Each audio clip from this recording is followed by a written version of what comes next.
जी, सर्वप्रथम हम अपने गुरुवर के अभय चरण कमलों में अपने दंडवत प्रणाम ज्ञापन करेंगे। नमो विष्णुपदाय राधिकाय प्रियात्मने श्री श्रीमद् भक्ति वेदांत नारायण इति नामिने। नमो विष्णुपदाय कृष्ण प्रस्थाय भूतले श्रीमति भक्ति वेदांत स्वामिनिति नामिने। वाञ्छकल्पतरुभ्यश्च कृपा सिन्धुभ्यश्च च पतितनाथ पावनेभ्यो वैष्णवेभ्यो नमो नमः। नमो महावदन्याय कृष्ण प्रेम प्रदायते कृष्णाय कृष्ण चैतन्य नामने गौर अतुषे नमः। हे कृष्ण करुणा सिंधु दीनबंधु जगतपते गोपिशा गोपिकांत राधाकांत नमस्तुते। तप्त कंचन गौरंगी राधे वृंदावनेश्वरी वृषभानुसुते देवी प्रणमामि हरिप्रिये।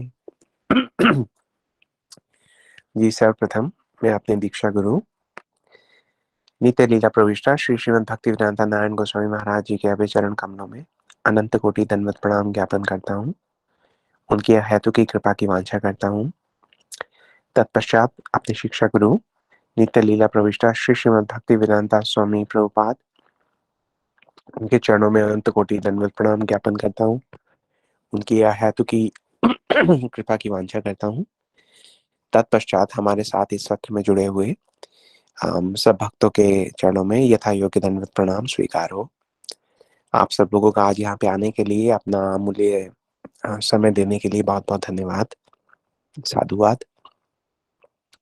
देखिए, लास्ट वीक हमने डिस्कस किया था कि इस कोर्स को जिस तरीके से हम आगे आगे प्रोग्रेस कर रहे हैं, हमने भगवत गीता के जो प्रमुख विषय थे उनको कवर कर चुके हैं। हम लास्ट वीक से हमने श्रीमद् भागवतम की शरण लेना प्रारंभ किया। हमने सुना पिछले सप्ताह में श्रीमद् भागवतम के बारे में कि किस प्रकार से सूत गोस्वामी जो है वो शौनकादि ऋषियों को उनके प्रश्नों का उत्तर देना शुरू कर रहे हैं। सुखदेव गोस्वामी के बारे में हमने सुना, व्यासदेव जी के बारे में हमने सुना कि किस प्रकार नारद जी ने उनको श्रीमद् भागवतम की संरचना करने के लिए प्रेरणा प्रदान की। अब देखिए, श्रीमद् भागवतम इतना बड़ा विषय है, इतने तत्वों से भरा हुआ है कि ऑलमोस्ट इम्पॉसिबल ही है उसको पूरा पूरा कवर करना। इसलिए इस कोर्स के को जब कंपोज किया गया है तो उसमें कुछ प्रमुख चीजें ऐसी उठाई गई हैं जिनसे हमें अपनी भक्ति में प्रेरणा मिल सकती है और हम आगे आगे बढ़ सकते हैं। तो जो हमारी आज की क्लास है वो है कुंती महारानी की प्रार्थनाओं पर। श्रीमद् भागवतम में हम देखते हैं कि बहुत सारी स्तुतियां आती हैं, है ना। कई जगह कहा गया है कि 100 से भी ज्यादा स्तुति प्रार्थनाएं हैं श्रीमद् भागवतम में। लेकिन जो पहली पहली स्तुति है वो कुंती महारानी की है। कुंती महारानी हम जानते हैं कि पांडवों की माता जी थी। तो उनकी जो स्तुति है वो पहले ही स्कंद के 8वें अध्याय में आती हैं। अब आज की जब हम क्लास शुरू करते हैं तो उसके पहले एक छोटी सी कहानी सुनाना चाहूंगा मैं आपको। ये कहानी है एक वृद्धा स्त्री की। एक बुढ़िया माई थी, एक पहाड़ पे वो ऊपर रहती थी। फिर वो पहाड़ से बेचारी चल के नीचे आती थी सूखी लकड़ियां इकट्ठा करने के लिए, ताकि उनको अपनी झोपड़ी में ले जाके ऊपर वो आग लगा सके और अपना खाना बना सके। तो भगवान की भक्त भी थी। आते जाते वो भगवान का भजन कीर्तन करती रहती थी, भगवान को स्मरण करती रहती थी। एक दिन जब वो नीचे आ रही थी तो उन्होंने देखा कि वेदर बहुत खराब हो गया है, सूखी लकड़ी मिलेगी कि नहीं मिलेगी। बेचारी वृद्ध अवस्था में जल्दी जल्दी चलने का प्रयास कर रही थी। इधर से उधर से उन्होंने खूब सारी लकड़ियां इकट्ठी कर भी ली। अब उन्होंने ऊपर देखा तो उनको लगा कि बारिश कभी भी आ सकती है। तो बेचारी जल्दी जल्दी वहां घर वापस जाने का प्रयास कर रही थी। घर क्योंकि चढ़ाई पर था और जो पूरा रास्ता था वो फिसलन से भरा हुआ था। तो हुआ क्या कि उनका पैर फिसल गया और वो बेचारी गिर गई और सारी लकड़ियां बिखर गई। उनको चोट भी बहुत आई। और क्योंकि वो इस अभ्यास था उनको भगवान का भजन करने का, तो जब वो फिसली, उनको चोट आ रही थी, तो उन्होंने जोर से भगवान को पुकारा। अब ऐसा कहा गया है कि विपदा में अगर सच्चे मन से सही में भगवान को पुकारा जाए तो भगवान प्रकट हो जाते हैं। तो चलिए, भगवान प्रकट हो गए। अब जब भगवान वहां प्रकट हो गए तो बुढ़िया ने देखा अचानक चारों तरफ प्रकाश हो गया है। अभी तो बारिश का अंधियारा हो रहा था, काले काले बादल थे, प्रकाश कहाँ से आया। उन्होंने ऊपर मुंह उठा के देखा तो सामने भगवान खड़े थे। तो जो बुढ़िया माई थी वो बेचारी आश्चर्यचकित हो गई। वो बोली, अरे भगवान, आप स्वयं सही में आ गए। तो भगवान ने कहा हाँ मैं तो आ गया, आप ही ने पुकारा था इसलिए मैं आ गया हूँ। तो बुढ़िया माई बोलती है अरे वाह, मुझे तो विश्वास ही नहीं हो रहा। तो भगवान मन मन मुस्कुराते रहे, फिर उन्होंने कहा कि अब मैं आ गया हूँ तो आप कुछ मांग लीजिए मेरे से। तो बुढ़िया बोली सही में, मांग लूं? तो भगवान कहते हैं हाँ हाँ मांगिए, मैं तो आपकी इच्छा पूर्ण पूर्ण करने के लिए आया हूँ, क्या चाहिए आपको? तो बोली आप दोगे, मना तो नहीं करोगे? तो भगवान बोले कि नहीं नहीं मैं मना नहीं करूंगा, आप मांगिए। तो अब बुढ़िया जो है वो क्या मांगती है सुनिए ध्यान से। बुढ़िया ये कहती है अब आप आ ही गए हो और आप मुझे वर देना चाह रहे हो, आप मुझे ये कह ही रहे हैं कि मांग लीजिए जो भी मुझे चाहिए, तो आप मेरा एक काम कीजिए, ये जो सारी लकड़ियां इधर उधर बिखर गई है ना, इनको फटाफट इकट्ठी करके मुझे दे दीजिए, क्योंकि बारिश आने वाली है, मैं फटाफट अपनी झोपड़ी में जाऊं। तो भगवान भी हैरान हो गए। भगवान ने सारी लकड़ियां उनको बुढ़िया को दे दी, बुढ़िया लेके वापस अपनी झोपड़ी में चली गई।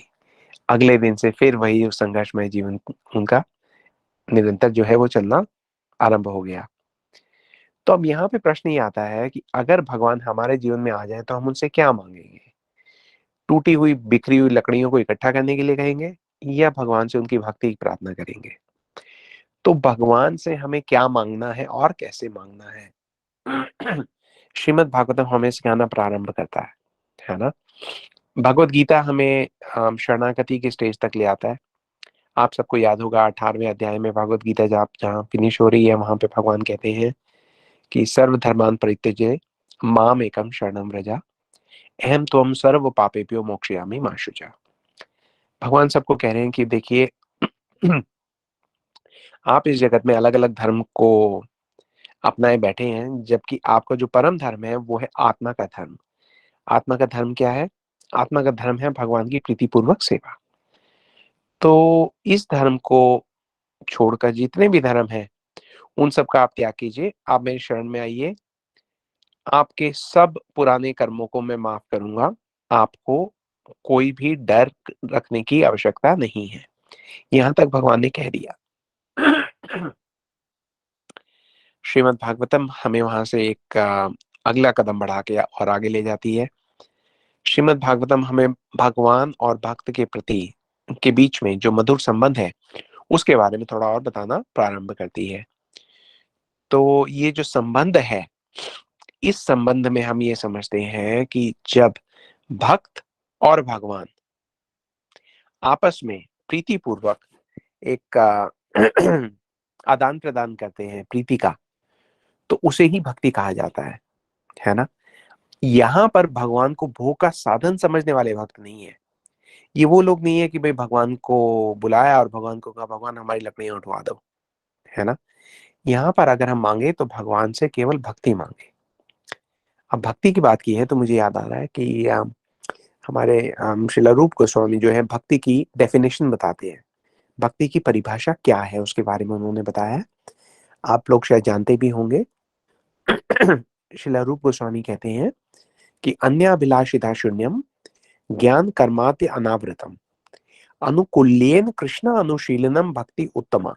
इसका मतलब ये है कि यहाँ पे कोई मटेरियल डिजायर नहीं है ना।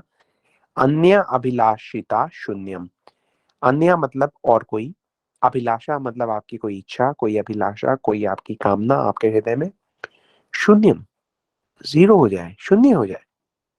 ज्ञान कर्माद्य अनावृतम, जो ज्ञान और कर्म है उसका भी यहाँ पे स्थान नहीं है। ज्ञान और कर्म तो उस एक तरीके से सीढ़ियां हैं जिन पे कदम रख के आप भक्ति तक पहुंचते हैं, है ना। लेकिन भक्ति जो है वो ज्ञान ज्ञान और कर्म से अनावृत है। अनुकूल्येन कृष्ण अनुशीलनम, है ना। तो ये यहाँ पे जो कृष्ण अनुशीलनम कहा गया ये बहुत महत्वपूर्ण है। इसका अर्थ ये है कि लगातार निरंतर सेवा। कौन सी सेवा? भगवान के श्री चरणों की और सेवा। उसको श्रील रूप गोस्वामी कहते हैं भक्ति उत्तमा। वो भक्ति की सही में परिभाषा है ना। अब ये वैसे तो देखिए जो श्लोक है बहुत बहुत इंपॉर्टेंट है। इसके we can understand in two different ways, you know. स्वरूप लक्षण, तटस्थ लक्षण। स्वरूप लक्षण हमें बताता है जो एक चीज का एक तो very intrinsic visible obvious meaning, और तटस्थ लक्षण जो है वो that is more about extrinsic not always visible. तो कुछ तो है जो हमें साफ समझ में आते हैं, कुछ उनके जो और गूढ़ अर्थ हैं उसमें फिर किसी दिन जाएंगे। लेकिन यहाँ पर हमें जो याद रखना है वो इतनी बात याद रखनी है हमें कि कृष्ण अनुशीलनम का अर्थ है लगातार निरंतर सेवा भगवान के चरणों की ओर, है ना। तो जब हम ये सेवा मांगते हैं तो ऐसी सेवा मांगने के लिए कुछ छोड़ना पड़ता है।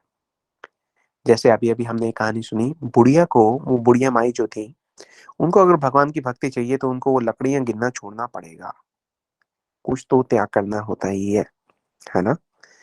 तो जहां पर भगवान की प्रीति के लिए कोई त्याग नहीं होता वहां पर भक्ति भी नहीं हो सकती। गोस्वामी तुलसीदास जी कहते हैं, एक एग्जाम्पल के लिए समझे हम, तुलसीदास जी कहते हैं जिनके हृदय में भगवान के प्रति प्रीति ना हो तो ऐसे व्यक्ति को ऐसा समझना चाहिए कि करोड़ों शत्रुओं का सार स्वरूप है वो, है ना। एक नहीं, ये नहीं कह सकते कि ये व्यक्ति हमारा दुश्मन है, ये समझना चाहिए कि करोड़ों दुश्मनों के बराबर ये एक अकेला व्यक्ति है जिसके मन में भगवान के प्रति प्रीति नहीं है। हम्म। तो भगवान के प्रति अगर प्रीति रखनी है तो फिर कुछ त्याग तो करना ही पड़ेगा, कुछ तो छोड़ना ही पड़ेगा ना। तो छोड़ने की बात से अगर देखें तो हमारे शास्त्रों में, इतिहास में अनेक उल्लेख आते हैं। जैसे विभीषण जी ने अपने भाई को छोड़ दिया। भाई कौन थे? रावण, कुंभकर्ण, और कहाँ गए? भगवान राम की ओर गए। प्रहलाद महाराज ने अपने पिताजी को छोड़ दिया, उनका त्याग किया। क्यों? पिताजी थे हिरण्यकश्यपु, डीमन, असुर थे, भगवान के पास जाने से रोक रहे थे। भरत जी ने अपनी माता का त्याग कर दिया। भरत जी को जब पता लगा कि उनकी माता कैकेयी ने उनके लिए राज्य की इच्छा करके भगवान को वनवास दे दिया है, तो उन्होंने तत्क्षण अपनी माता का त्याग कर दिया। बलि महाराज का एग्जाम्पल आता है, उदाहरण आता है। बलि महाराज ने अपने गुरु शुक्राचार्य का त्याग कर दिया क्योंकि शुक्राचार्य उनको भगवान के प्रति सेवा क्रिया करने से रोक रहे थे। शिव जी जिनको यथा वैष्णव नाम यथा शंभु हम लोग बोलते हैं, कहते हैं, मानते हैं, शिव जी ने सती जी का त्याग कर दिया क्योंकि सती जी ने भगवान की लीला के प्रति शंका भाव दिखाया था और स्वयं सीता जी का रूप ले लिया था। हम्म। अब यहाँ पे आप जो एक आपको सार पकड़ना है वो ये है कि जो हमने कहानी ली थी उसको आप याद रख के चलिएगा। इसलिए हमने शुरू शुरू में उस कहानी का जिक्र किया है कि उस कहानी की जो लकड़ियां हैं उन लकड़ियों को हमें छोड़ने के लिए, त्याग करने के लिए सदैव तत्पर रहना पड़ेगा। अभी हमने देखा कि कितने भगवान के परिकर जो हैं कितने बड़े बड़े त्याग कर रहे हैं, हमें तो केवल लकड़ियों का ही त्याग करना है। हम्म। और इसको त्याग की जो एक कहानी है वो कुंती महारानी जी की कहानी है।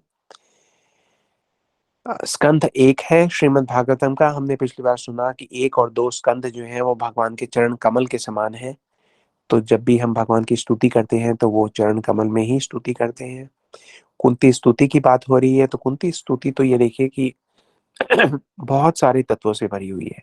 अभी जब हम शुरू करेंगे उसे तो हम देखेंगे कि पहले श्लोक से लेके आखिरी श्लोक तक कितने उसमें तत्व है ना। तो देखिए, सोचने की एक बात और भी है, तत्वों की बात चली है तो एक और हम बात करेंगे। लोग सोचते हैं कि भगवान यहाँ पे आते ही क्यों है, भगवान की लीला होती ही क्यों है। भगवान लीला इसलिए करते हैं क्योंकि जो भगवान की भक्ति के तत्व हैं वो लीला का आवरण लेकर प्रकट होते हैं, है ना। इसलिए जब हम इनको, लीला को, कथाओं को बार बार सुनते हैं तो उसे हमें ऐसे नहीं सुनना चाहिए जैसे मनोरंजन हो रहा है, उसे हमें ऐसे सुनना चाहिए जैसे मनरंजन हो रहा है ना। तो आज का जो हमारा क्लास रहेगी उसमें हम ये जानेंगे कि जो कुंती महारानी है, कुंती महारानी की स्तुतियों के बारे में तो हम बात कर ही रहे हैं, कुंती महारानी की प्रार्थनाओं पर भी जाएंगे। लेकिन पहले हम ये जाने कि कुंती महारानी कौन है, क्योंकि जब हम उनको जान पाएंगे तभी हम प्रार्थना का भावार्थ समझ पाएंगे। हम्म। अभी जैसे हमने ये कहा कि श्रील रूप गोस्वामी कहते हैं अन्याभिलाषिता शून्यम। तो आप ये समझिए कि जो श्रीमद् भागवतम है वो तीन विषय, भगवान, भक्त और भक्ति, इन पर आधारित है। तो ये जो भक्ति है ना, ये अपनी अभिलाषा जो है, हमारी अभिलाषा से शून्य अभिलाषा तक जाने का जो मार्ग है, जाने का जो हमारी यात्रा है, उस यात्रा को ही भक्ति कहा जाता है। अभिलाष अभिलाषिता से, अपनी इच्छाओं से शून्य अभिलाषा तक जाने का जो सफर है, जो यात्रा है, उसे ही भक्ति की यात्रा कहा जाता है। ठीक है। और कुंती जी की हम बात कर रहे हैं, तो कुंती जी तो हम आगे जाके देखेंगे कि अपने उदाहरण से बता रही हैं कि वो किस प्रकार सुख का त्याग करना चाहती है। इसलिए नहीं करना चाहती कि उन्हें सुख से परहेज है, बल्कि इसलिए करना चाहती है क्योंकि सुख उनके और भगवान के बीच में एक बाधा बन सकता है ना। अब बाधाओं की बात करें, और अभी हमने ये कहा कि हम कुंती जी को जानना चाहेंगे कि कुंती जी कौन है। उसका कारण क्या है कि जब हम कुंती जी के बारे में जानेंगे, तो भगवत कृपा से, हमारे गुरुवर की कृपा से हमारे अंदर कुछ एक स्फूर्ति आएगी। शायद हम इंस्पायर फील करें।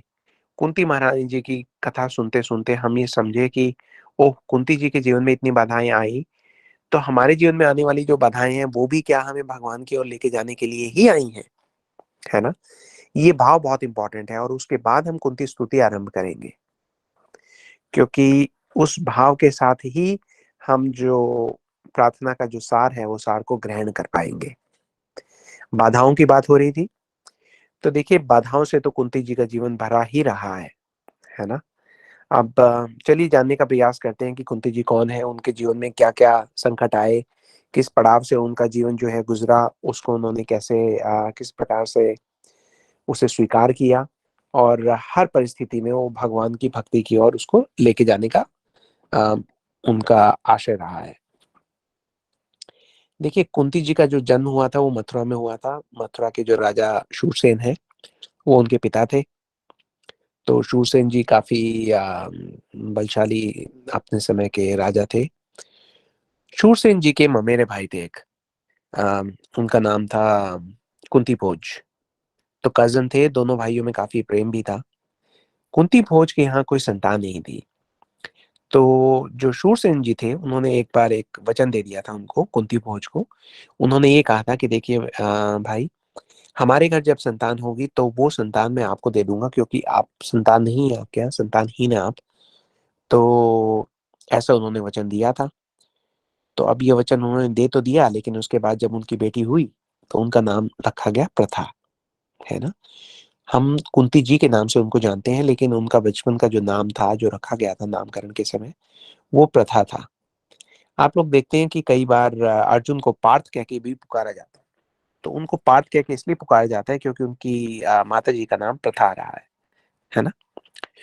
तो प्रथा जो थी वो, उनका जन्म हुआ शूरसेन जी के यहाँ। अब जब बेटी का जन्म होता है तो आप समझ सकते हैं कि पिता का कितना लगाव रहता है बेटी से। बहुत प्रेम और प्रीति रहती है उनके आपस में। तो शूरसेन जी ने वचन तो दिया हुआ था, लेकिन उनमें हिम्मत नहीं हो रही थी अपनी बिटिया को आ, कुंती भोज को दे देने की।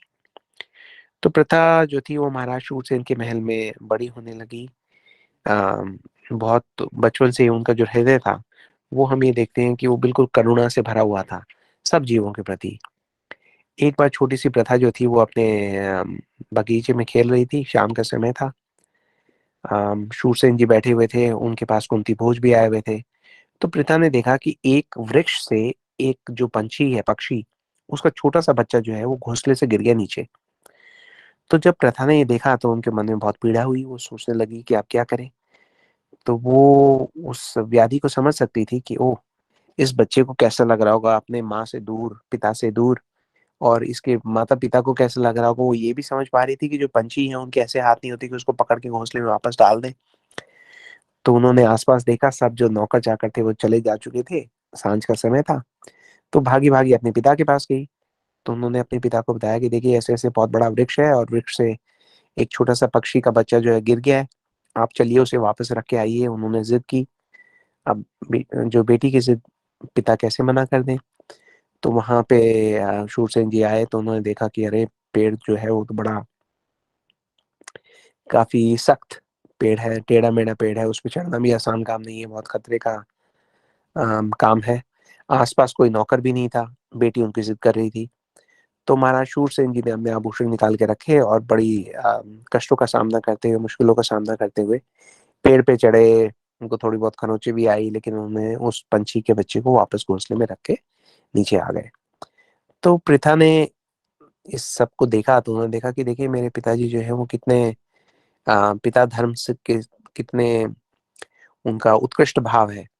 मेरे कहने से उतना कष्ट उठाकर वो वहां पे पेड़ पे चढ़ भी गए, पेड़ से गिर भी सकते थे, ये सब सारा भी था, लेकिन उन्होंने मेरी इच्छा पूर्ति की। तो पिता के प्रति जब उनके मन में इतना आदर भाव आया, तो उन्होंने अपने हृदय में एक प्रण ले लिया। उन्होंने कहा कि मैं कई बार पिताजी की बात नहीं भी मानती, छोटे बच्चे अक्सर ऐसा कर देते। तो उन्होंने कहा कि देखिए, आगे जब भी मुझे कोई अवसर आएगा, मैं पिताजी की हर इच्छा का पालन अवश्य करूंगी। ये छोटी सी जो बच्ची है पृथा, उन्होंने अपने हृदय में प्रण कर लिया। ठीक है। अब उसके कुछ समय के बाद शूरसेन जी जो थे वो महाराज कुंती भोज के राज्य में गए उनसे मिलने के लिए। प्रथा भी साथ में गई। तो प्रथा ने जाके देखा कि कुंती भोज जी के जो महल थे वो तो बड़े सोने सोने थे। वहां पे कोई, जैसे वो अपने घर में रहती थी तो उनके पास दास दासियां रहती थी, खासकर दासियां रहती थी, उनका ध्यान रखने के लिए, उनसे बात करने के लिए, उन खेलने के लिए, शिक्षा देने के लिए। लेकिन वहां ऐसा कुछ भी नहीं था। वहां तो केवल एक वृद्ध दासी थी, वो भी बेचारी बूढ़ी उम्र की थी। तो उनका वहां पे दिल नहीं लग रहा था। इधर जो कुंती भोज थे, उन्होंने शूरसेन जी से अपने वचन का उल्लेख किया कि भ्राता आपने वचन दिया था मुझे। तो शूरसेन जी जो थे वो प्रथा जी के पास आते हैं और उनको ये कहते हैं कि हे पुत्री, मैं आपसे कुछ बात करना चाहता हूँ। तो प्रथा कहती है कि जी पिताजी, आप बताइए। तो वो महाराज शूरसेन वहां पर प्रथा को, छोटी सी बच्ची को, उनको ये समझाने का प्रयास कर रहे हैं कि एक वचन क्या होता है। वो ये कहते हैं, देखिए मैंने अपने भाई को एक वचन दिया था कि क्योंकि उनके घर में कोई संतान नहीं है, तो मेरा उनसे ये वचन था कि जो मेरी संतान होगी मैं उनको वो दूंगा। लेकिन आपके प्रति मेरा प्रेम इतना है कि मेरे में वो हिम्मत नहीं हो रही। तो मेरी आपसे प्रार्थना है कि अगर आप इसे स्वीकार करें, तो आप कुंती भोज जी को आप अपने पिता के रूप में स्वीकार कर लीजिए। तो अब प्रथा पूछती हैं कि ये वचन क्या होता है, आपने क्या वचन दिया, वो तो मैं समझ गई, लेकिन वचन होता क्या है, वचन की परिभाषा क्या है। तो शूरसेन जी उनको समझाने का प्रयास करते हैं कि देखो बेटी, सद्भावना के साथ किया हुआ जो प्रण है, जब आप किसी को बोलते हैं तो वचन के समान है। तो वहां पे प्रथा ये सोचती है, अरे अगर इसी को वचन कहते हैं तो ऐसा एक वचन तो मैंने स्वयं को भी दिया है। मैंने ये वचन दिया था कि मैं पिताजी की हर बात का, हर आज्ञा का पालन करूंगी। तो उस बात को याद करके जो प्रथा है वो ये कहती है कि ठीक है पिताजी, मैंने आपकी हर आज्ञा का पालन करना है। तो इस आज्ञा का पालन करते हुए मैं आज से जो कुंती भोज है, मैं उन्हीं को अपना पिता जानूंगी, और मैं आपके इस आज्ञा का पालन पूर्णतया करूंगी। तो यहीं से देखिए, छोटी बच्ची है वो ये कह रही है, लेकिन हमें यहाँ उनके चरित्र का दर्शन हो जाता है। हम्म, क्या आचरण है, क्या शील है, क्या स्वभाव है उनका, है ना। दुख तो बहुत हुआ होगा उनको, क्योंकि वो तो वही महल में रह गई। महाराज शूरसेन अपने हृदय पर पत्थर रख के वापस आ गए। लेकिन जो प्रथा थी वो तो अपनी माता से दूर है, अपने महल से दूर है, अपनी अपनी सखियों से उनको विरह है। कुछ भी मतलब सारा एक जिस माहौल में वो बड़ी हो रही थी, उसको बिल्कुल ही उनको छूट गया वो। अच्छा, अब जो कुंती भोज थे वो अपनी ओर से उनको बहुत प्रेम करते थे प्रथा को। प्रथा भी अपनी ओर से पूरा प्रयास कर रही थी कि अपने नए घर में किसी को वो शिकायत का मौका ना दे। अब कुंती भोजी जब जब उनको प्रथा कह के पुकारते थे तो उनको ऐसा लगता था कि प्रथा प्रथा जैसे वो बोलते थे तो उनको महाराज शूरसेन की याद आ जाती थी। तो उन्होंने एक दिन प्रथा को बुलाया और उनको कहा, पुत्री, आपसे मेरा एक निवेदन है। आपका मैं जब भी नाम लेता हूँ तो मुझे ऐसा लगता है कि भाई आप महाराज शूरसेन के महल में बैठी हैं। अगर आप ठीक समझे तो हम आपका नाम बदल दें। अब आप कुंती भोज के राज्य में हैं तो आपका नाम कुंती कर दिया जाए। तो प्रथा कहती है कि चलिए, ये भी स्वीकार है ना। वो जो एक नाम, जो एक संबोधन जो पुराने संबंधों का स्मरण दिलाता था उनको, वो भी उनके पास से चला गया। तो छोटी सी बच्ची, आप देख रहे हैं कि उनके जीवन में क्या क्या होता चला जा रहा है ना। ये कई बार लोग ये कहते हैं, हम भारतवर्ष से बिलोंग करते हैं, वहां पे राजपद की बात होती है ना। तो अक्सर हम सुनते हैं, तुलसीदास जी भी कहते हैं कि या तो राजपद ले लीजिए या रामपद ले लीजिए। जब भरत महाराज का चरित्र आता है कि भरत जी से ये कहा गया कि भाई आप राज्य ले लीजिए, राजा बन जाइए, तो वो ये कहते हैं मुझे राजपद नहीं चाहिए, मुझे राम पद चाहिए, है ना। तो हम देखते हैं कि भक्त बहुत बार राजकुल में भी जन्म लेकर जो है उनकी जो इच्छा होती है, उनका जो रुझान होता है, वो ठाकुर जी के चरणों में प्रीति रखने का ही होता है। हम्म। तो यहाँ भी राजकुल में, राजघराने में जन्म हुआ है पृथा जी का, लेकिन उनको सुख की प्राप्ति नहीं हो रही है ना। शायद यही भाग्य उनको राम पद की ओर लेके जाएगा, यही भाग्य उनको भगवान की भक्ति की ओर लेके जाएगा। तो जो उनके पास एक नाम था वो भी चला गया, अब उनका नाम बदल दिया गया, कुंती रख दिया गया। अब आप सोचेंगे हम ये सब सारा डिस्कस इतना डिटेल में करने की क्या आवश्यकता है, सबको पता तो है कुंती जी कौन है। लेकिन आवश्यकता है क्योंकि हमारे लिए, जैसा हमने क्लास के शुरू में कहा था, कि इस पूरी की पूरी प्रेयर को समझने से पहले हमें एक भाव अपने अंतर में लाना है, जहां पे हमारे अंदर एक व्याकुलता होनी चाहिए इस प्रार्थना को सही में समझने की, उसको इम्प्लीमेंट करने की। हम समझ पाए कि भाई ये जो प्रार्थना है, ये हम जब पढ़े सुने तो ऐसा इस प्रकार से पढ़े या सुने जैसे हम ही प्रार्थना कर रहे हैं भगवान से। देखिए बहुत, these are very important prayers, है ना। इसमें प्रार्थना में बहुत शक्ति है। तो अगर हम एक भाव लाकर उस प्रार्थना का अध्ययन करेंगे तो हो सकता है कि हमें उससे बहुत बहुत लाभ हो, है ना। तो जी, कुंती भोज पिता बन गए, कुंती उनकी पुत्री बन गई। उनके बीच का आपस का जो संबंध था बहुत सौहार्दपूर्ण था, स्नेह प्रीति से ओतप्रोत था। कुंती जी वहां पे बड़ी होने लगी। कुंती भोज अपनी ओर से हर प्रयास कर रहे थे कि उसको, पुत्री को अपने प्रसन्न रखा जाए। अभी इसी दौरान एक न्यूज आती है कि वो युद्ध छिड़ गया है। तो जो कुंती भोज हैं वो फौरन युद्ध के लिए सज्ज होकर चलते हैं। तो जब चल रहे होते हैं तो कुंती जी को पता लगता है कि अरे ये तो युद्ध में जा रहे हैं पिताजी। उनको ये भी पता है, वो राजकुल से आई है, कि भाई युद्ध में अगर कोई क्षत्रिय जा रहा हो तो उनको जाने से पहले उनको दीपक दिखाया जाता है। तो दीपक सजाया उन्होंने, आरती का थाल बनाया और वो भागी भागी पहुंची। तो उन्होंने देखा कि कुंती भोज जो थे वो तो आगे निकल गए थे। उन्होंने पीछे से आवाज लगाई, पिताजी पिताजी। तो कुंती भोज बिना मुड़े कहते हैं कि क्या हुआ पुत्री, बताओ। तो कहते हैं मैंने आपको दीपक दिखाना है। तो कुंती भोज ये कहते हैं कि देखिए क्षत्रिय जो है वो वापस पलट नहीं सकते युद्ध के लिए जाते हुए, लेकिन मैं आपसे ये प्रॉमिस करता हूँ कि जब मैं वापस आऊंगा, या तो मैं या मेरा मतलब शरीर वापस आएगा, वो पहले आपके दीपक के दर्शन करेगा। और ऐसा प्रण लेकर कुंती भोज जो है वो युद्ध के मैदान के लिए निकल जाते हैं। अब युद्ध उनका चलता रहता है, 1 दिन 2 दिन 10 दिन तक युद्ध चलता है। 10 दिन का युद्ध जब समाप्त होता है तो कुंती भोज को विजय मिलती है। वो वापस आते हैं तो देखते हैं कि वो जो बालिका थी प्रथा, सॉरी कुंती, उनको जहां छोड़ के गए थे वो अब भी वहीं दीपक का थाल लेके अब तक वहीं पे खड़े हुई हैं। तो उनका हृदय जो है बहुत द्रवित हो जाता है। वो ये कहते हैं अरे पुत्री तुम यहीं पे खड़ी हो। तो उन्होंने कहा कि हाँ, आपने कहा था कि दर्शन के लिए आएंगे तो मैं यहीं पे खड़ी हुई हूँ। तो आप ये समझिए यहाँ से उनके चरित्र का, जैसे अभी हमने बात की, कि उनका पता लग रहा है कि वो how resolute is she in her endeavours of all kinds, है ना। तो उनके उसमें there is a gravity to her character. उनका जो चरित्र है बहुत स्ट्रांग है, यहाँ से हमें पता लग रहा है। अब कुंती भोज ये कहते हैं कि अरे मेरी जो पुत्री है वो बेचारी 10 दिन से यहाँ खड़ी है, ना कुछ खाया ना पिया। तो कहते हैं कि एक उत्सव की घोषणा की जाए। उनके मन में ये आता है कि कुंती जी ने जन्म के बाद कभी उत्सव देखा ही नहीं, है ना। बहुत संघर्षपूर्ण उनका जो जीवन रहा है। तो कहते हैं कि एक उत्सव की जाके घोषणा करा दी जाए। तो सबको, मंत्रियों को बुलाते हैं, अभी घोषणा के लिए जा ही रहे होते हैं कि इतने में बाहर से आवाजें आने लगती हैं कि ऋषि दुर्वासा की जय, ऋषि दुर्वासा की जय। तो वो मुड़ के देखते हैं कि अरे ये तो दुर्वासा मुनि आ गए, दुर्वासा मुनि आ गए। उनके वो तो 10,000 शिष्यों के साथ आते हैं। तो दुर्वासा मुनि का राज्य में प्रवेश हो गया। सब लोग डर जाते हैं। आपको पता ही होगा दुर्वासा मुनि जो है वो क्रोधित बहुत जल्दी हो जाते हैं, रुष्ट ना हो जाए। तो सबको बड़ा भय लग रहा था। अब उत्सव तो लोग भूल ही गए।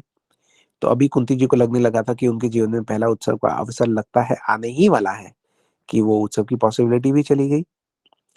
अब दुर्वासा मुनि जैसे ही वहां पे आते हैं तो कुंती भोज जी ने उनका सत्कार किया, उनका उनको बड़े आदर सत्कार के साथ बैठाया। बोला कि बताइए मैं आपकी क्या इच्छा पूरी कर सकता हूँ। तो दुर्वासा मुनि जो है वो वहां पे एक यज्ञ का अनुष्ठान लेके आए हैं। उनका ये कहना है कि मैं तो यहाँ पे एक बहुत बड़ा यज्ञ करने वाला हूँ। तो कुंती भोज कहते हैं अगर आप हमारे राज्य में यज्ञ करेंगे तो मेरा कर्तव्य बनता है कि मैं उस यज्ञ को करने में आपको सहयोग दूं, आपकी सेवा करूं। तो कहते हैं कि हाँ, सेवा करना चाहें तो आप कर लीजिए, यहाँ पे पूरे यज्ञ का इंतजाम कर दिया जाए। तो अब दुर्वासा मुनि जो वहां पे यज्ञ करने जा रहे हैं वो कहते हैं मैंने प्रण लिया है कि प्रकृति को पूरा बांध लूंगा मैं, है ना। तो कैसे, वो कह रहे हैं प्रकृति के जो 5 तत्व हैं, पृथ्वी, जल, वायु, आकाश, अग्नि, बोले इन सब को मैं अपने वश में कर लूंगा, दुर्वासा मुनि कह रहे हैं। तो बड़ा भयंकर जो है वो यज्ञ होने वाला है। इससे पता लगता है कि ये कोई आम यज्ञ नहीं है।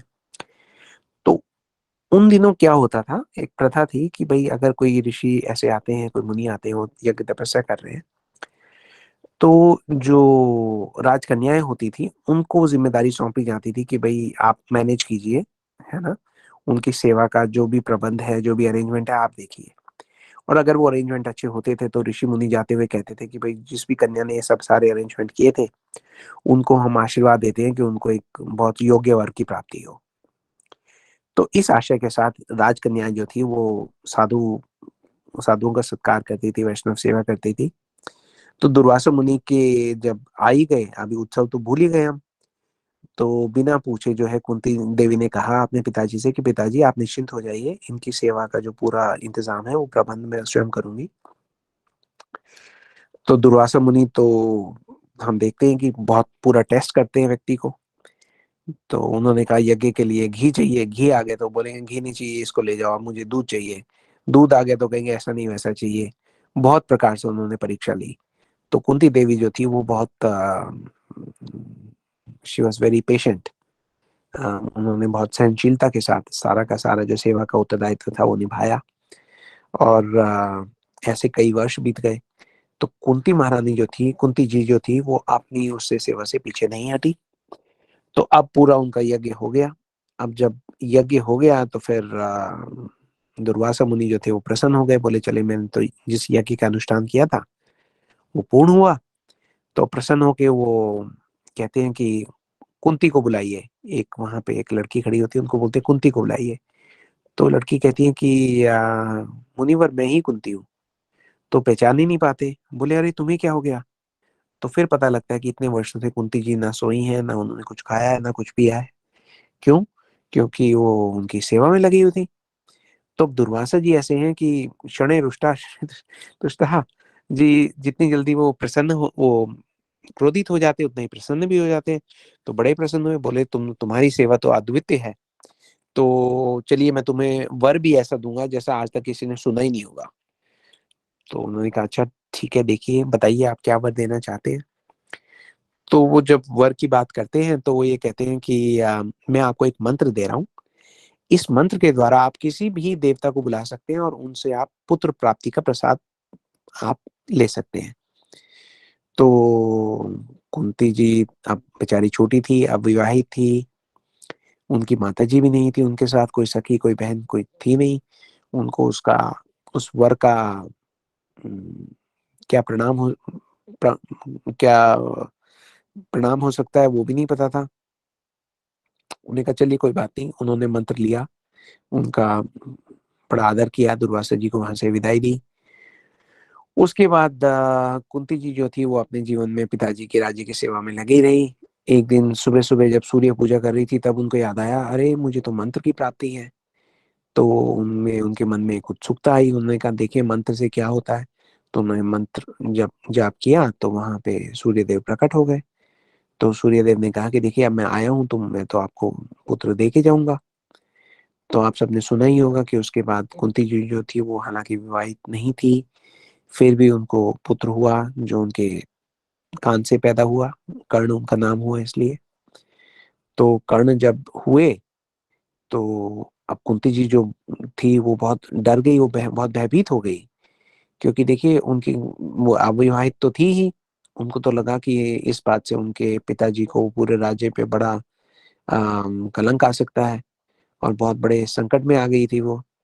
तो अब उनको भगवत प्रेरणा से एक यही बात समझ में आई कि इनको एक उसमें कर्ण को एक उन्होंने टोकरी में रख के और उनको नदी में प्रवाहित कर दिया, जल में प्रवाहित कर दिया, पूरे उनके सामान के साथ, ताकि उनको कोई ये पुराने जमाने में ऐसा होता था कि लोग जो थे नदियों से कामना किया करते थे कि हमें पुत्र प्राप्ति हो, पुत्री प्राप्ति हो, संतान की प्राप्ति हो। तो कई बार ऐसा देखने में आता था कि लोग जो है वो ऐसे बच्चों को उन्होंने उठाया, पालन किया। तो चलिए खैर यहाँ पे जो कर्ण थे उनको कुंती जी ने, हम समझ सकते हैं कि कितना उनको पीड़ा हुई होगी। हमारी तो कल्पना से कहीं अधिक पीड़ा हुई होगी, है ना।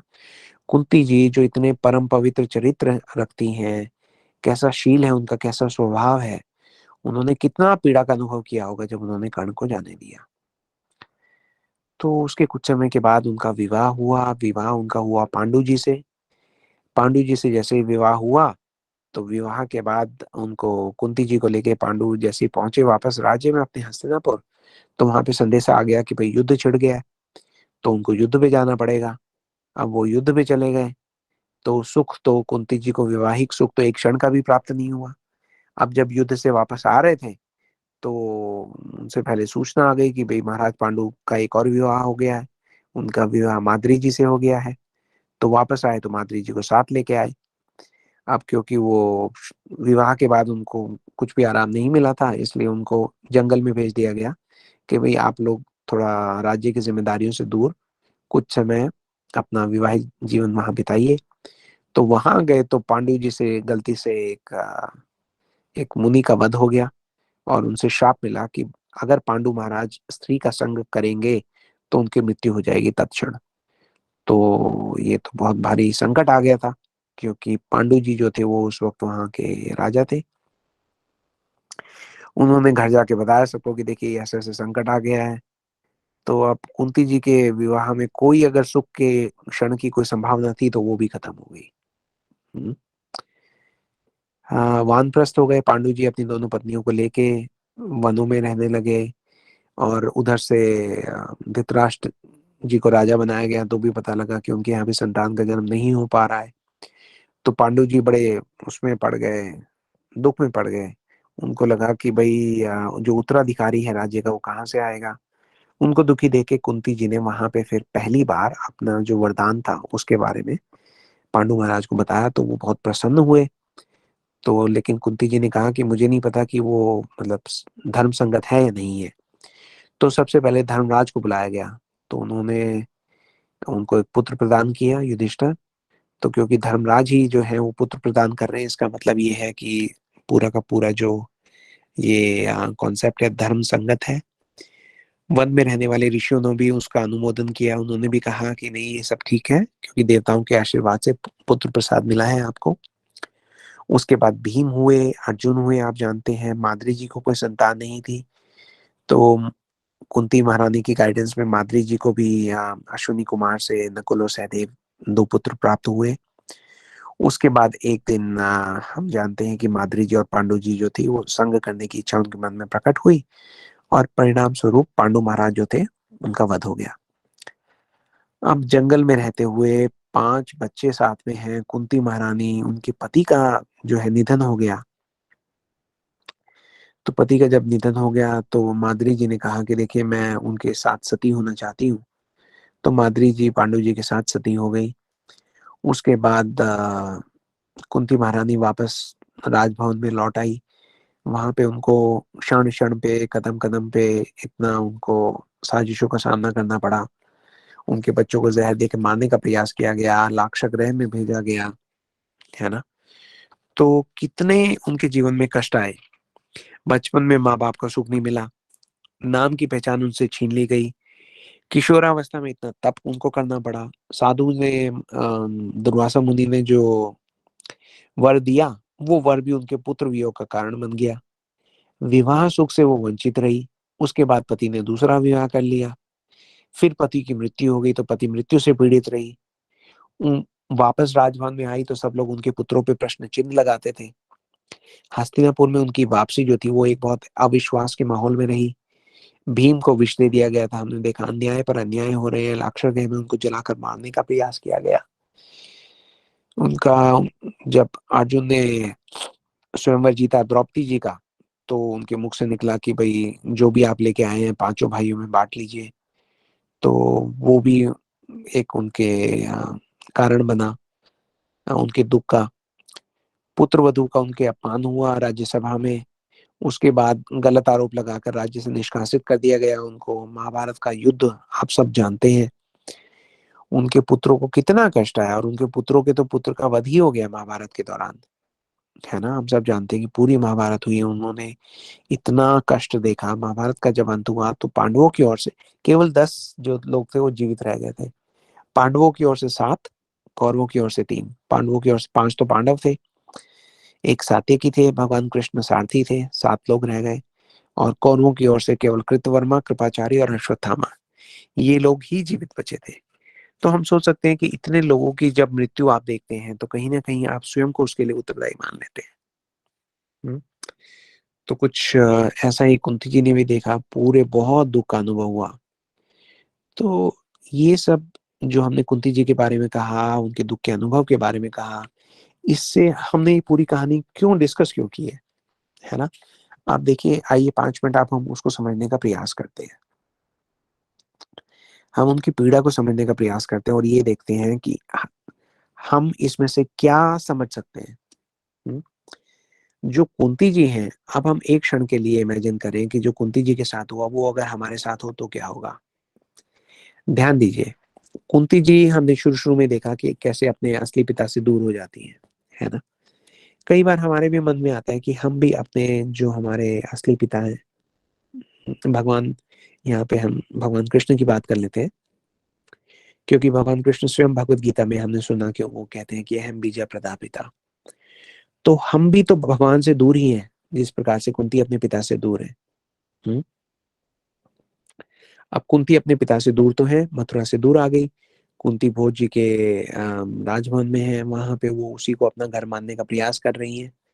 उसी प्रकार हम भी चित्त जगत से दूर इस भौतिक जगत में आके फंस गए हैं, और हम इस भौतिक जगत में घर संसार बनाने का प्रयास कर रहे हैं, है ना।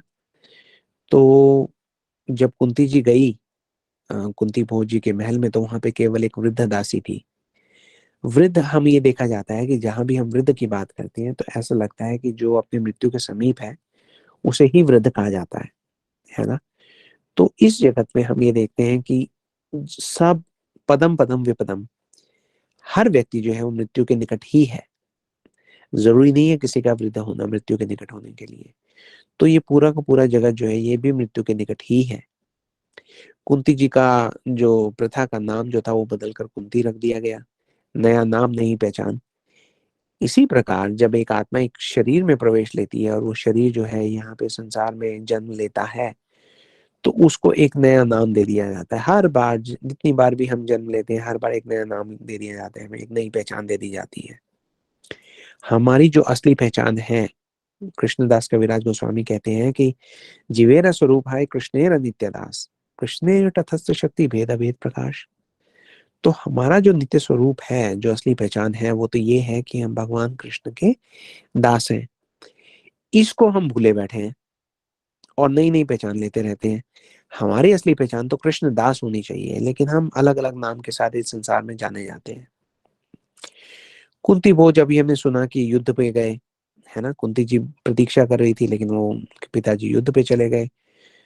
तो हम भी कई बार हमारे दिमाग में ऐसा विचार आता है कि हम और हमारा परिवार हर रोज एक नए युद्ध के लिए निकल जाते हैं, है ना। चाह कर भी हम रुक नहीं पाते। रोज के रोज दिन शुरू हुआ तो समझिए एक नया युद्ध शुरू हो गया। जब लगता है कि युद्ध समाप्त हो गया, तो जैसे दुर्वासा मुनि आए, उन्होंने कहा कि मैं पूरे प्रकृति को वश में करने का प्रयास करने वाला हूँ, यज्ञ करने वाला हूँ। इसी प्रकार हम इस संसार में भी देखते हैं कि बहुत सारे लोग जो हैं वो इस संसार को काबू करने का प्रयास करते हैं। They want to win over the world, है ना। उसी प्रकार कई बार हमारे मन में भी इच्छा आती है कि हम भी अपने आसपास के हालातों को ना किसी प्रकार से अपने वश में कर लें, उनको ओवर पावरिंग कर लें। लेकिन वो करने से होता क्या है कि हमारी अनंत इच्छाएं जो हैं वो मुड़ मुड़ के हमारी ओर आने लगती हैं। हम्म? और अगर हमें अपने कर्मों के फलस्वरूप कभी कोई वर मिल भी जाए, जैसे मान लीजिए दुर्वासा मुनि ने उनको वर दे दिया, है ना, तो भी हमें ये नहीं पता कि उस वर का क्या करना है। उस वर का अगर हमें फल मिल भी जाए, कुंती जी को कर्ण प्राप्त हो भी गए, तो भी उनको जल में प्रवाहित कर देना पड़ा, है ना। तो उसी प्रकार हम लोग, देखिए मैं जो आपको कह रहा हूँ एक विचार व्यक्त करने के लिए कह रहा हूँ। कुंती जी की कथा का अर्थ ये नहीं है, बिल्कुल भी नहीं है। लेकिन हमें प्रेरित हो सकते हैं, हम एक भाव अपने हृदय में जागृत कर सकते हैं जिसके द्वारा हम कुंती जी के द्वारा की जाने वाली जो प्रार्थनाएं हैं उनको और अच्छे से गूढ़ भाव के साथ समझने का प्रयास करेंगे। इसलिए ये सब सारा कहा जा रहा है। तो देखिए, अगर हमने अभी बुढ़िया की कहानी सुनी थी ना, बूढ़ी माई की, शुरू-शुरू में हमने, कि उन वो भगवान को ये कह रही हैं कि मेरी लकड़ियाँ इकट्ठी कर दो। तो कहने का मतलब ये है कि इस संसार में युद्ध भी हम करें, कर्म भी करें, उनका कोई फल भी मिले, कोई वर भी हमें मिल जाए, तो हमें ये पता होना चाहिए कि उसका उपयोग हमें कैसे करना है। अगर हमें ये ही नहीं पता होगा कि हमें उसके बदले में चाहिए क्या, तो हमारा सारा का सारा जीवन एक किस्म से व्यर्थ गया। हमें जो भी मिला, वो हमने जल में प्रवाहित कर दिया, समझ लीजिए, है ना? तो जिस प्रकार से कुंती जी के मन में समाज का एक भय था, तो कभी-कभी ऐसा लगता है कि हम सब लोग भी, विशेषकर जो भारतवर्ष में लोग रहते हैं, हमें एक प्रश्न है हम सबके लिए, कि हम सब भी तो समाज के भय से अपनी भक्ति को जल में प्रवाहित कर देते हैं, है ना? हम लोग भक्ति करने के प्रयास से डरते हैं कि ओहो! लोग क्या कहेंगे, है ना? हम अपने ग्रंथों को पढ़ने से डरते हैं कि अरे लोग क्या कहेंगे?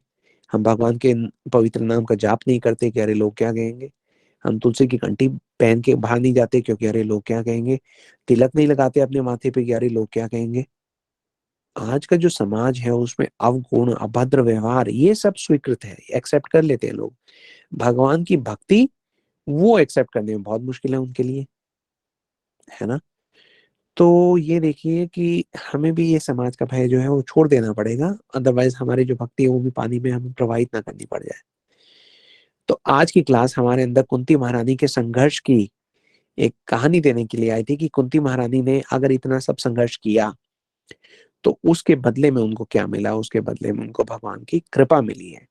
तो हमारे जीवन में आने वाला हर संघर्ष, हर डिफिकल्ट टाइम, हर कष्ट, हर पीड़ा, हमें भगवान के समीप ले जाने की संभावना है। तो हमें क्या करना है? हमें ये समझना है कि वो देखिए, कुंती महारानी जी के जीवन में जब कोई कष्ट आया, तो वो ये कह रही थी कि ये कष्ट मुझे भगवान के समीप लेके जाएगा। हमने अभी बात की कि कुंती महारानी को उनके परिवार के साथ लाक्षागृह में जलाकर जलाकर भस्म कर देने की साजिश की गई, लेकिन भगवान उनको बचाने के लिए आ गए। बार-बार महाभारत में जब उनके पुत्रों को मारने की योजना बनाई जाती थी, तो भगवान कृष्ण किसी न किसी प्रकार से उनका रक्षण करते थे, है ना? तो अब जब रक्षण करते थे, महाभारत का युद्ध समाप्त हो गया, तो भी अश्वत्थामा ने अ, तीर छोड़ा उत्तरा जी के गर्भ पे, क्योंकि पांडवों के 5 पुत्रों का वध कर दिया गया था, अश्वत्थामा ने ही किया था। तो उन्होंने जब वध कर दिया उनका, तो उसके बाद उनका, पांडवों का एक ही जो वो बचे थे अ, उनके वंश में, और वो थे अभिमन्यु के पुत्र, जो उत्तरा जी के गर्भ में उस वक़्त पल रहे थे। तो जब अश्वत्थामा ने ब्रह्मास्त्र छोड़े पांडवों पे और उत्तरा जी के गर्भ पे, तो भगवान ने उनकी रक्षा की। भगवान स्वयं जो थे वो छोटा-सा रूप लेके, अंगूठे के जितना रूप लेके उत्तरा जी के गर्भ में प्रकट हुए, वहाँ पे परीक्षित महाराज को अपने दर्शन दिए, ब्रह्मास्त्र से उनकी रक्षा की, और रक्षा के बाद जब सब एकदम सेफ हो गया, तब भगवान कृष्ण कहते हैं कि देखिए, अब मेरा जो वो कार्य था वो यहाँ पे पूर्ण हुआ। कुंती जी को कहते हैं कि देखिए, आपका पूरा परिवार अब जो है वो सुरक्षित है, अब आप पे कोई भी संकट नहीं है, और अब मैं द्वारिका जाता हूँ। तो जैसे ही वो जाने के लिए रथ पे चढ़ते हैं, तो कुंती महारानी उनका रास्ता रोक लेती है, और वो ये कहती हैं कि क्या आप जा रहे हैं इसलिए क्योंकि हम पे कोई संकट नहीं है? तो फिर उसके बाद वो एक के बाद एक श्लोक बोलती हैं, 26 श्लोक बोलती हैं। तो वो जो श्लोक हैं, वो कुंती स्तुति उनको कहा गया है। बहुत-बहुत गहन तत्व हैं। आज तो हमारे पास समय कम है, लेकिन आज का हमारा सत्र ये बात को समझने के लिए था कि इतने कष्ट उठाकर भी जिसने कभी कोई शिकायत नहीं की, उसको किस चीज़ से सुख मिलता है? ऐसा क्या बड़ा सुख था जिसके कंपैरिज़न में उनको कष्ट लेना कुछ भी, कोई बड़ी कीमत नहीं जान पड़ता था। इसके बदले में उनको क्या मिल रहा है? ये हम समझें, और खुद को प्रेरित करने का प्रयास करें कि हमारे जीवन में जब भी कोई कष्ट आए, कोई पीड़ा आए, तो हम उसे अपने कर्मों का फल जानकर स्वीकार करें, और ये विचार करें कि इस कष्ट में हम किस प्रकार भगवान की ओर अग्रसर हो सकते हैं। तो आज की क्लास यहीं तक है।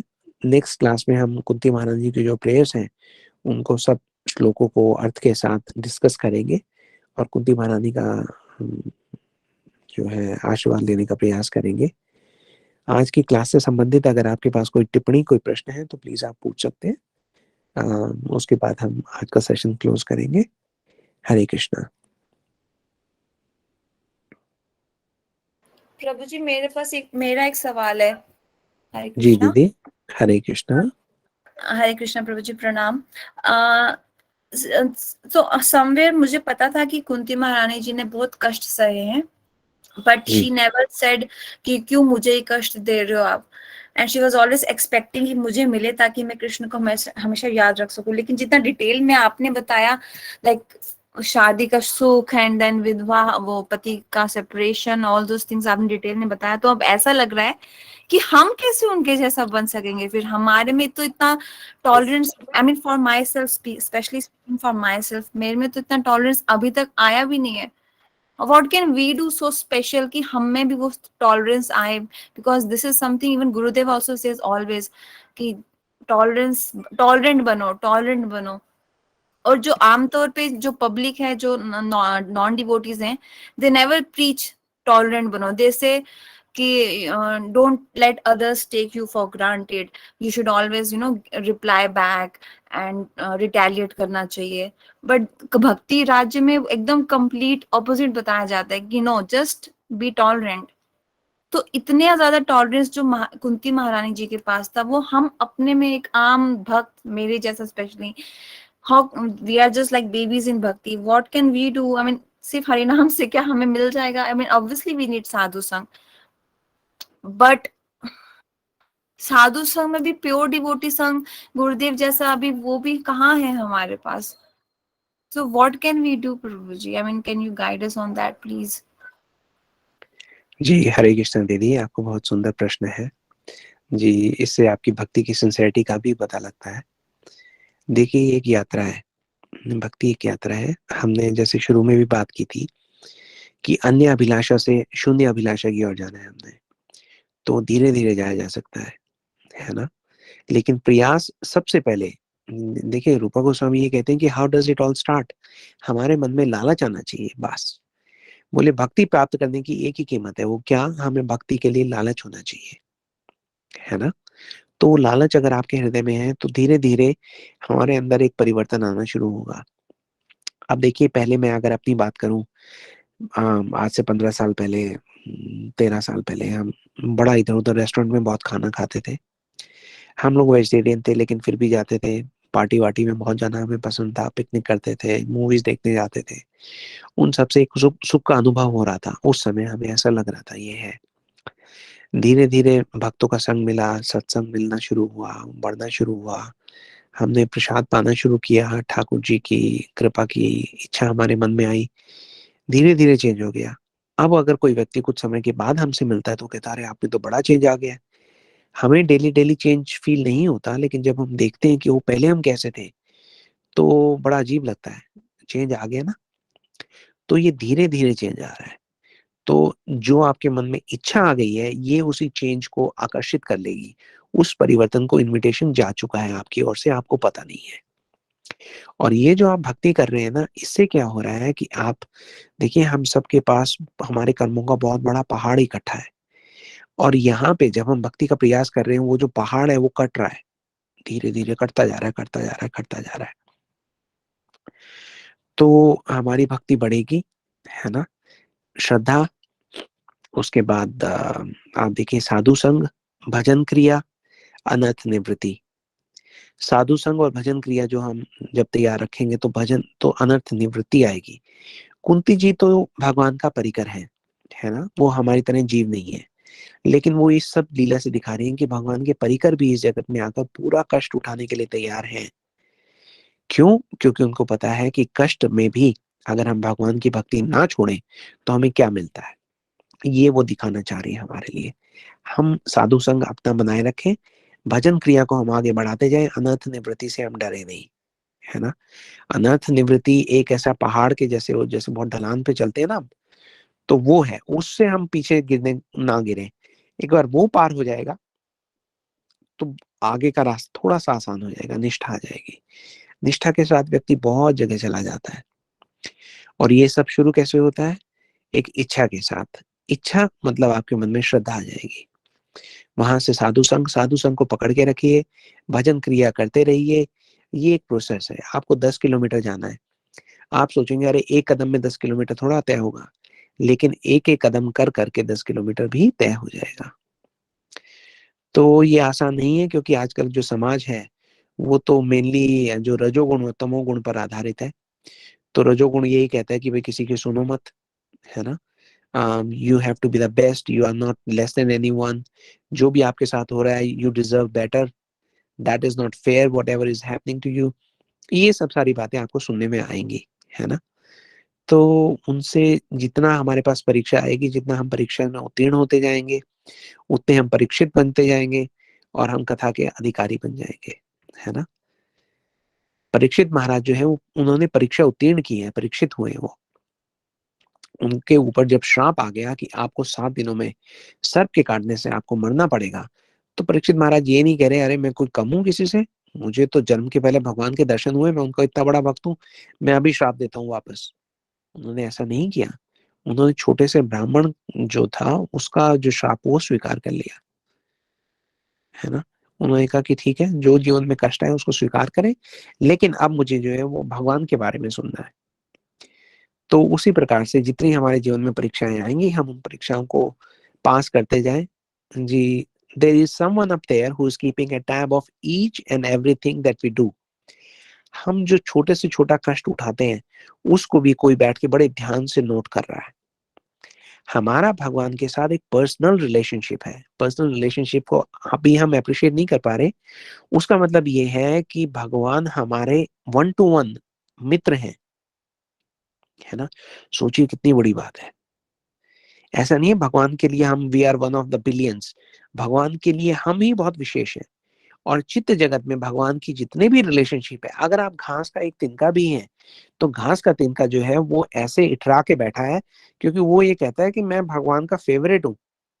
उसको किसी दूसरे के साथ कोई कंपटीशन ही नहीं है, कोई ईर्ष्या ही नहीं है। वो तो ये कहता है कि मैं अपने आप में ही पूरा संपूर्ण भाव से पूरा संतुष्ट हूँ। ये भगवान की विशेषता है कि वो हर एक किसी को संतुष्टि का अनुभव कराते हैं।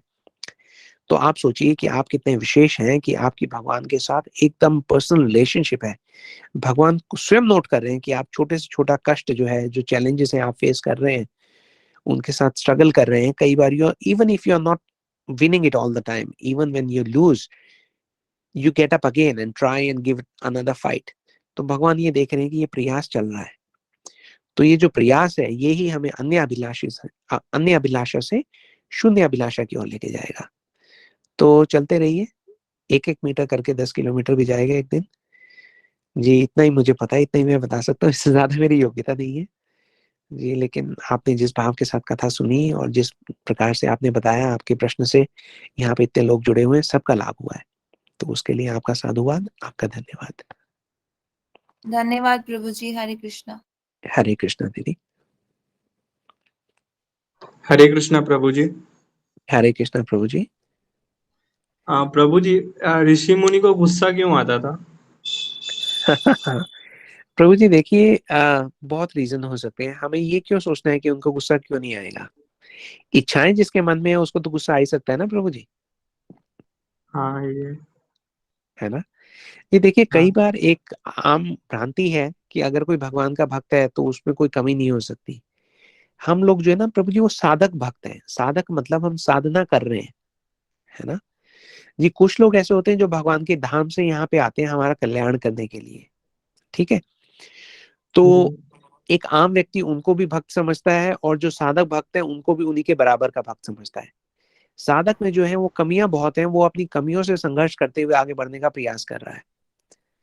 और जो ऊपर से आए हुए भक्त हैं वो महाभागवत हैं, वो उत्तम भागवत, उत्तम वैष्णव है, लेकिन उनको मध्यम वैष्णव के स्तर पर नीचे उतर के आना पड़ रहा है।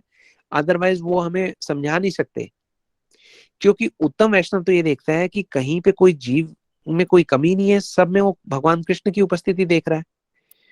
तो ये कहेगा मैं किसको सीख दूं। तो उनको मध्यम अधिकारी के स्तर पे आके हमें समझाना पड़ता है। तो प्रभु जी क्रोध तो साधक को जहाँ पे इच्छाएं होंगी वहां पे आएगा ही, क्योंकि इच्छा की पूर्ति नहीं होगी तो क्रोध आ सकता है ना। जी। तो अब उसमें कोई प्रभु हैरानी की बात नहीं प्रभु जी। जी, जी प्रभु जी, और स्थित प्रज्ञा क्या मतलब होता है? क्या क्वालिटीज होती है उसमें? जी देखिए प्रभु जी, स्थित प्रज्ञ को कॉन्टेक्स्ट के हिसाब से आप बहुत तरीके से डिफाइन कर सकते हैं। स्थित प्रज्ञ का ये मतलब है कि आप अपने जीवन में आने वाले सुख और दुख से विचलित नहीं होते, है ना जी। सुखे दुखे समाप्रभा, लाभा लाभा, जय जयो। उनको लाभ हो या हानि हो, जय हो या विजय हो, सुख हो या दुख हो, वो बिल्कुल वही रहते हैं, स्थित प्रज्ञ। प्रज्ञ का मतलब है वाइज, है ना। स्थित का मतलब है स्टेबल। तो कोई हालात आके उनको हिलाते नहीं है। उनकी जो बुद्धि है, उनके पास जो विजडम है, उनके पास जो प्रज्ञ है, उसको वो इन्फ्लुएंस नहीं कर सकते, है ना। इस जगत में बहुत सारे लोग हैं जिनके पास इंफॉर्मेशन है ना, वो नॉलेजेबल है लेकिन वो प्रज्ञ नहीं है ना। प्रज्ञ का मतलब ये है कि जो भी इंफॉर्मेशन हमारे पास है, उसका हमने सार निकाल के उसको ग्रहण कर लिया, अपने हृदय में स्थापित कर लिया जी है ना प्रभु जी। तो ये धीरे जी धीरे जी। होती है प्रभु जी, भजन की स्थितियां हैं, अलग अलग है जी। हमें चलते रहना है, हो जाएगा एक दिन कुछ ना कुछ हमारा भी। अच्छा, और एक लास्ट क्वेश्चन है, मतलब अब मृत्यु के बाद फिर कहाँ क्या जाना होता है, अभी पता नहीं है ना उतना। मृत्यु के बाद कहाँ जाना है प्रभु जी, हमारे मन में जो इच्छा आएगी नहीं वही। मतलब हाँ कृष्ण प्राप्ति के बाद फिर क्या होगा, ये आता है मन में। जी, देखिए कृष्ण प्राप्ति के बाद क्या होगा, जब हम ये वाक्य बोलते हैं तो इसका मतलब ये है हम काल के प्रभाव में ये वाक्य का प्रयोग कर रहे हैं। बाद में क्या होगा, पहले क्या होगा, इसका मतलब काल है ना जी। किसी दिन एक क्लास करेंगे हम ये समझने के लिए कि किस प्रकार से जो समय का कॉन्सेप्ट है, वो इस जड़ जगत में है, चित्त जगत में समय का कॉन्सेप्ट नहीं है ना। बहुत बार लोग प्रश्न करते हैं, हमारे दिमाग में भी प्रश्न आता है कि भगवान कब से हैं। लोग कहते हैं ना बड़े टाइम से हैं। तो हम कहते हैं चलो बड़ा टाइम भी हो गया, let's put a number two it, कितने टाइम से हैं। तो ये जो समय वाला कॉन्सेप्ट है, इसको जब भी हम चित्त जगत के कॉन्सेप्ट के साथ मैच करने का प्रयास करेंगे, वो कर नहीं पाएंगे, क्योंकि वहां भगवान ने समय बनाया ही नहीं है। समय जो है, जब भगवान ने जड़ जगत की ओर दृष्टि डाली, तो दो शक्तियां यहाँ पे प्रवाहित की शिव जी के द्वारा। एक काल शक्ति और दूसरी समय शक्ति। सॉरी एक सॉरी एक काल शक्ति, काल मतलब समय, और दूसरी जीव शक्ति, है ना। तो ये जड़ जगत का जो जीव है वही काल के प्रभाव में है, वही समय के प्रभाव में है। जैसे ही आप चित्त जगत में जाते हैं, वहां समय का कॉन्सेप्ट ही नहीं है, किसी को पता ही नहीं है, किसी को आवश्यकता ही नहीं है समय की। तो जब हम एक बार चित्त जगत में चले जाएंगे, तो समय का तो फिर प्रभु जी वो रहा ही नहीं कॉन्सेप्ट। उसके बाद तो वहां पे आनंद का, उल्लास का, बस डेली डेली हर समय आप बस एक आनंद उल्लास अनुभव कर रहे हैं,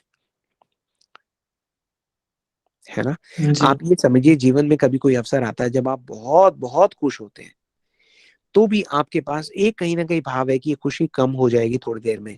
आप इमेजिन कीजिए कि वो खुशी आपको हर समय रहे, और आप उस भाव के साथ आपका परिचय ही नहीं है कि ये कम हो सकती है। आपको पता ही नहीं है कि कम खुशी क्या होती है।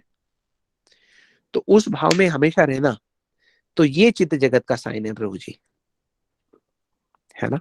और अच्छा। वो वहां हाँ पे उल्लास, वो प्रसन्नता हमें कैसे मिलती है, वो हमें भगवान के सानिध्य से मिलती है, भगवान की सेवा से मिलती है ना। जैसे मैंने अभी बात की कि घास का एक तिनका है, तो घास के तिनका जो है वो रोमांचित रहता है कि आज भगवान का मुझे चरण का स्पर्श प्राप्त हुआ है, बस। उसको इस बात से कोई लेना देना नहीं है कि भाई पुष्प जो है उसको भगवान का ज्यादा बड़ी सेवा मिली है, छोटी मिली है। वहां पे कोई छोटा बड़ा नहीं है प्रभु जी, हर एक का एक स्वरूप है, और वो स्वरूप जो है अपने आप में परिपूर्ण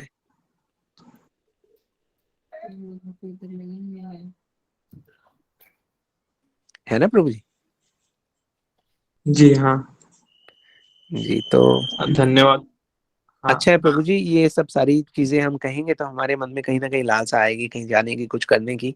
और पूछेंगे नहीं तो हमें पता कैसे लगेगा, सही बात है। है ना। तो thank you for asking a wonderful question prabhu ji, आपका बहुत बहुत धन्यवाद। नहीं, धन्यवाद प्रभु जी आपका, दंडवत प्रणाम। हरे धन्यवाद कृष्णा। प्रणाम प्रभु जी। हरे कृष्णा प्रभु जी।